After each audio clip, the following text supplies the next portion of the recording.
everyone. I'm Miss Haley. Hi, I'm Miss Nadia. Welcome to our introduction of World War II. How it all got started. By being forced to sign the Versailles Treaty after World War I, Germany was declared the loser of the war. Because of this, they were forced to pay war reparations to both France and Great Britain. Due to these reparations, Germany's economy busted, and the country attempted to revitalize the economy through constant inflation.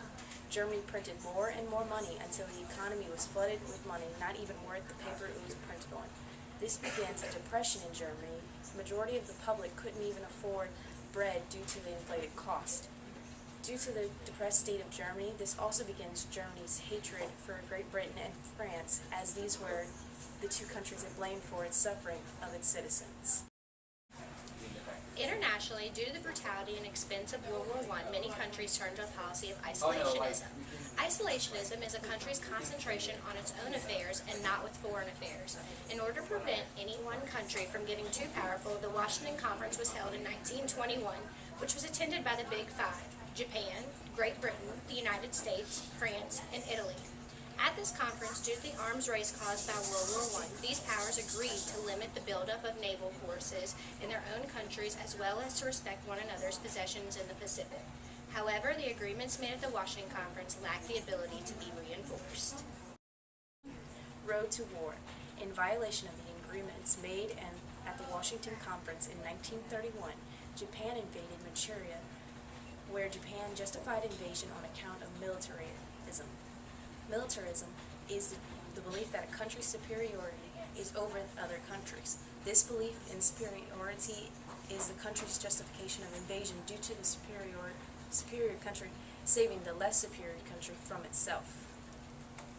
Countries like Japan use this concept of militarism to attempt to create an empire. The rise of militarism in Japan paralleled the rise of totalitarian dictators in Italy and Germany. In 1922, Benito Mussolini seized power in Italy after organizing the fascist movement. Fascism is a combination of nationalism and socialism. Mussolini promised to restore order and pride to Italy.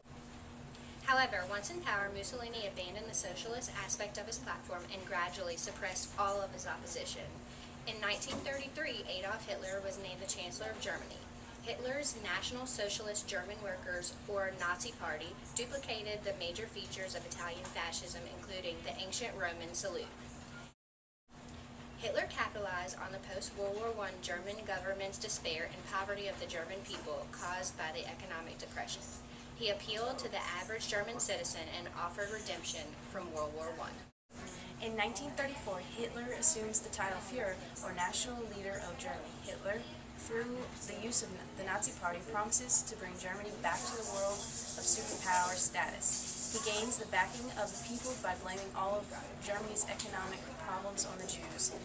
Hitler uses this justification for the eventual murder of over 6 million Jews throughout World War II.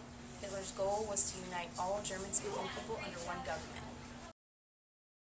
Japanese imperialistic expansion into Manchuria in 1931 gave the United States and Russia a common foreign policy concern. In 1933, the United States President Franklin Delano Roosevelt officially recognized the communist government of Russia in the Soviet Union. Despite the fact that Japan had broken an agreement made at the Washington Conference with the invasion of Manchuria, in 1934, Japan officially renounced the agreements made at the Washington Conference.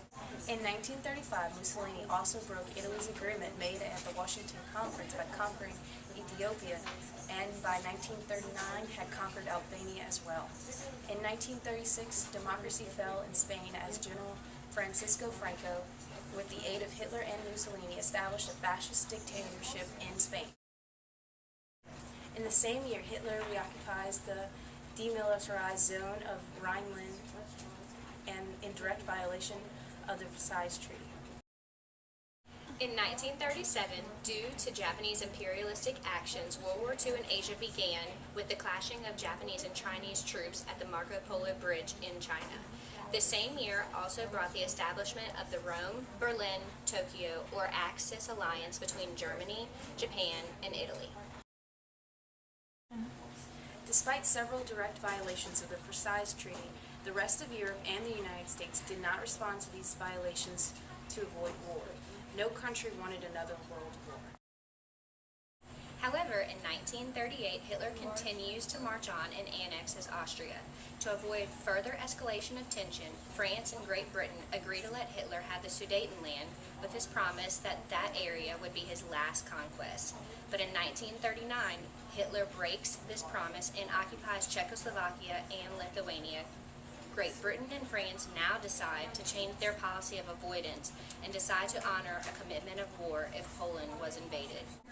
In September of 1939, World War II in Europe begins as Germany ignores Great Britain and France's commitments and invades Poland.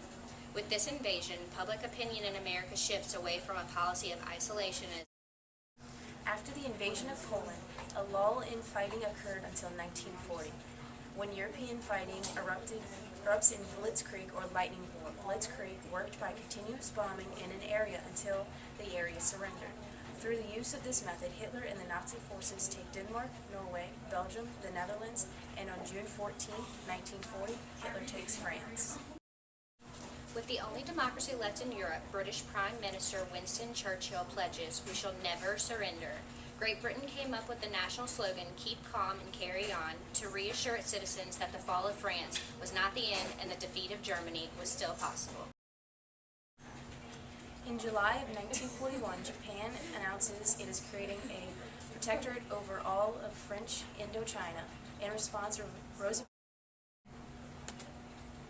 Roosevelt freezes all Japanese assets in the United States and restricts exports of oil to the natural resource deficient Japan to secure oil supplies elsewhere. In September of the same year, the Japanese army begins to plan attacks on the Dutch and British colonies in Southeast Asia. Japanese Prime Minister Fumimaro Konoe preferred peace, however was forced to cave in to the pressures of militants. Due to his lack of desire for war, he was replaced by the more militant Hideki Tojo, former war minister for Japan.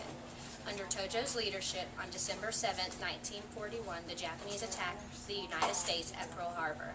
A day later, the United States officially declares war on Japan. Following the direct declaration of war on Japan in honor of the Axis alliance on December 11, 1941, Germany and Italy declare war on the Now with the emergence of war in Europe for the United States, the U.S. joins the Triple Entente, or Allied powers that were formed in World War I, Great Britain, France. At one time in a state of isolationism, the whole globe was now in a state of war. The Allied powers in the United States, France, Russia, and Great Britain against the Axis powers of Italy, Germany,